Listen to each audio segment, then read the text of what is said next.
Welcome to the Asian Connection Mortgage Podcast, where we connect Asian Canadians together to talk about anything related to real estate, mortgages, and finances, based out of Vancouver. Our host is John Lee, mortgage broker with Arise Mortgage. Grab a bubble tea and enjoy the episode. Welcome back to the Asian Connection Mortgage Podcast. I am your host, John Lee, and today we're talking about a big milestone in my life, which is hitting 40. Yes, I know I still look like I just got out of university, but yes, I just turned 40. And I want to share with you all how I'm feeling turning 40. And it is a big milestone. And my age doesn't start with a 3 anymore. It's gonna start with 4. So lots of things are going through my mind. And I want to share with you all the things that I am focusing on as I am approaching this new milestone, and how I'm going to be structuring my work, my health, and also my finances. So let's dive in. Again, a little bit more personal podcast. I've done one for my lessons for 20, lessons for 30 years old, and now I just entered 40. Not so many lessons, but I do want to share with you what's on my mind. So how am I approaching 40? So it's really interesting because when I was approaching 30 or turning 30, it was stressful. I had a long list of checklists that I wanted to accomplish. Things that were on my mind were, oh, what am I going to do for my career? Is my career set yet? Have I found the love of my life? So then I will get married, hopefully before 30, and then have kids by 30. And how much savings do I have to actually get married and maybe perhaps buy a new place? So 30 was quite stressful to ensure that I hit all of those things on my list. 40, so different, so much more chill. I don't feel like I have that much of a list.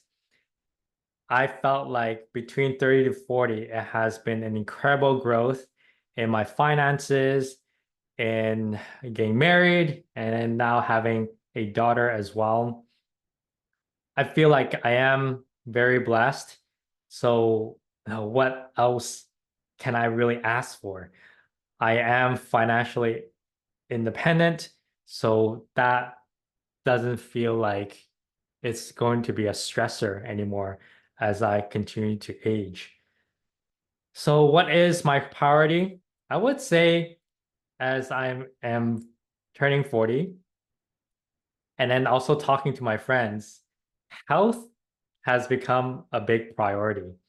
It's quite interesting because before with 30, it's always like, oh, what are you doing for your work? What are you doing? I'm switching jobs. Now it's like we talk about our blood tests and what shows up in blood tests and things that we need to be aware of.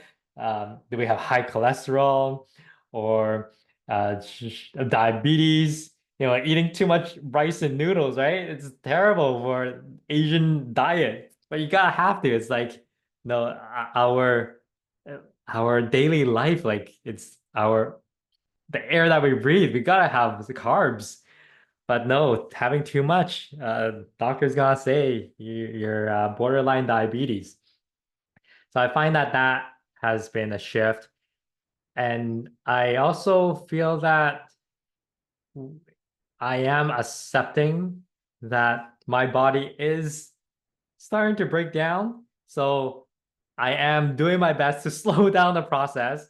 I've been working out a lot, eating more healthy, uh, and just doing my best to live the best life.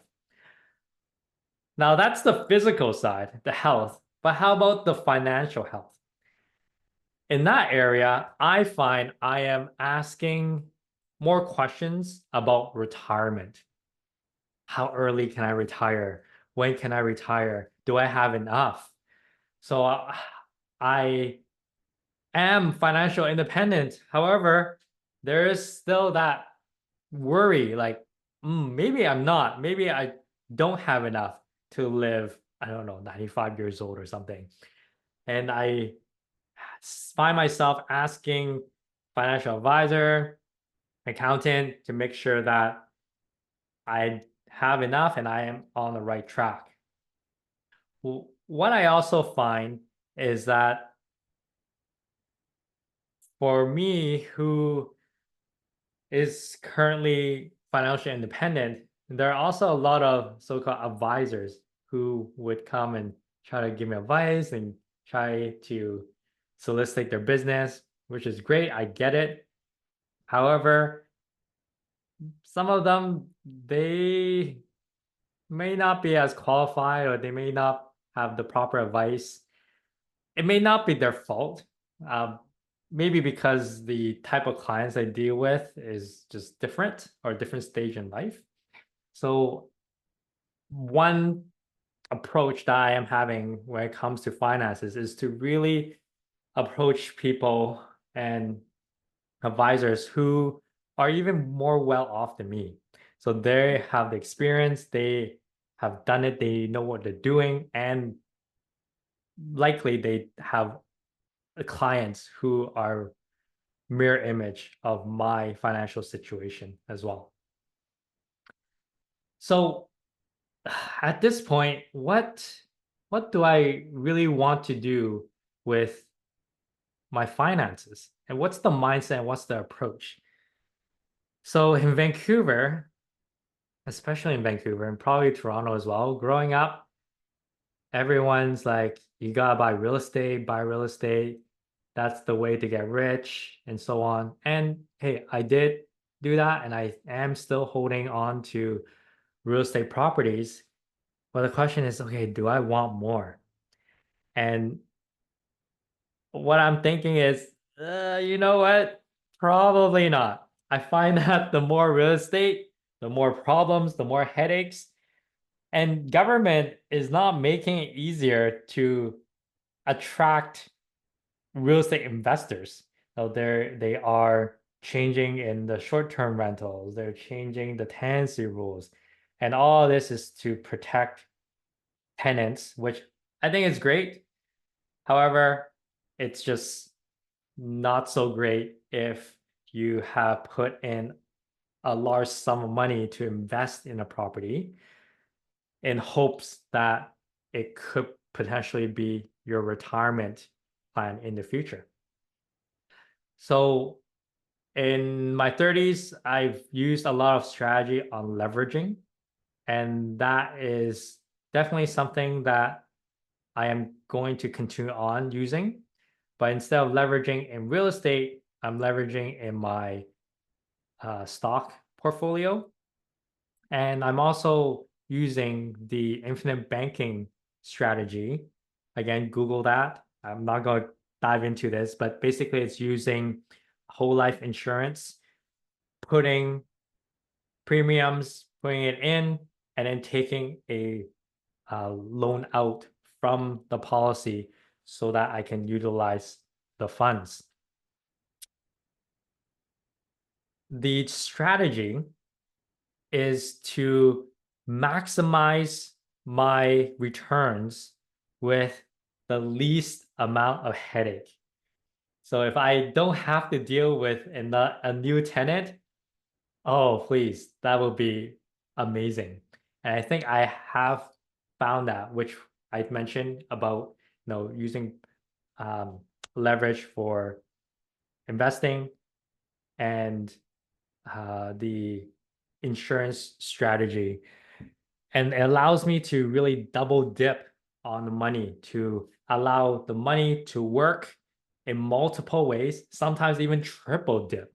So for say $100, what people would think is, oh, I can put 25, 25, 25, 25 into maybe like 4 different types of assets.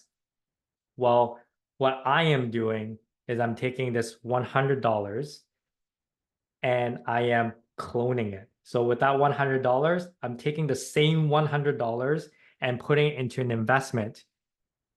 But even though I'm taking it out, that $100 that I had before is still in that asset. So now I have two assets with both $100 being invested in it, both growing.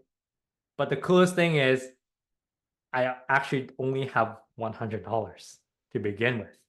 So I am using that, working smarter to just do little small tweaks here and there to leverage. It's very complicated and definitely speak to a qualified financial planner to come up with a strategy. But this is something that I'm super excited about, and it's great. Like I feel like my money is seeing the returns that I'm very happy with, but not having the same amount of stress. So at this time, I still do have real estate. I'm likely going to hold on to them, but eventually I will likely sell them and then turn them into stocks. And then through stocks, I'm going to leverage again.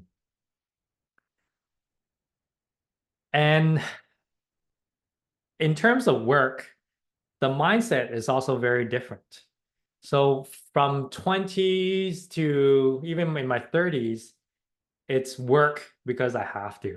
I got to make a living. I need to make the money to put food on a table, to take care of my family. But now is different. It's a different approach. Instead of, oh, I have to work, it's, oh, I get to work. And I am able to, because I'm business for self, I get to set my hours so that it is it allows me to utilize my brain so and still be on top of the market, the mortgage industry, talking to people, and just continue to stimulate my mind. And I think that's fun for me. I really can't see myself just sitting around at home or lying on a beach, watching Netflix, doing nothing. I've been working so hard for the past 20 plus years. I can't just sit down and do nothing. That's just not my personality.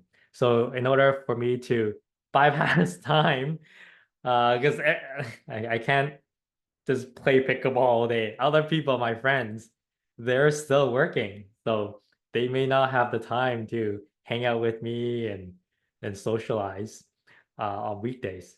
So I am still working, not because I have to, but to bypass time and just still utilizing my skills to help people. And speaking on helping other people, I think it's still very necessary to stay humble, even though I've achieved the financial stage that I am happy with. I don't go around flaunting. I'm a very easygoing guy, and my car is a Toyota. It's really nothing special. I think that's the standard of life that I do enjoy, and it also allows me to connect with people easier. It's very difficult for others to feel like they're intimidated if they approach me because I have these like fancy new toys or anything. So yeah, staying humble and also helping others, uh, those who are trying to become financial independent or trying to get some financial advice. Of course, being a mortgage broker, I'm helping people gain mortgages as well. But I also need to be careful. Now, there are people who have a different agenda, whether they may know it or not. They tend to see that, oh, wow, this guy has lots of resources and they just take and take and take. But forget that, yes, it's free getting the resources, but it's actually not free. Like I'm actually paying the cost for it. And uh, I feel like in relationships in general, it really takes two parties as a give and take. And there are some people who may take advantage of me, of my generosity, of my resources. So I just hope that that won't taint me. Hopefully, I would still want to be generous and to help other people, help charities as well. So that is my hope. So thank you for joining me on this episode. Maybe in 10 years' time, I can share with you all the lessons learned in my 40s. So yeah, thanks for joining me in this episode of Asian Connection Mortgage Podcast. And if you found value in today's conversation, if you are also approaching 40 and you can resonate with where I am at, please feel free to reach out. You can email me, DM me on Instagram. Don't forget to subscribe and share this episode with someone who could benefit from it. So until next time, I'm John, and I'll see you in the next episode. Thank you for tuning in. If you enjoyed today's episode, please consider giving us a review and subscribing to our podcast on your favorite platform.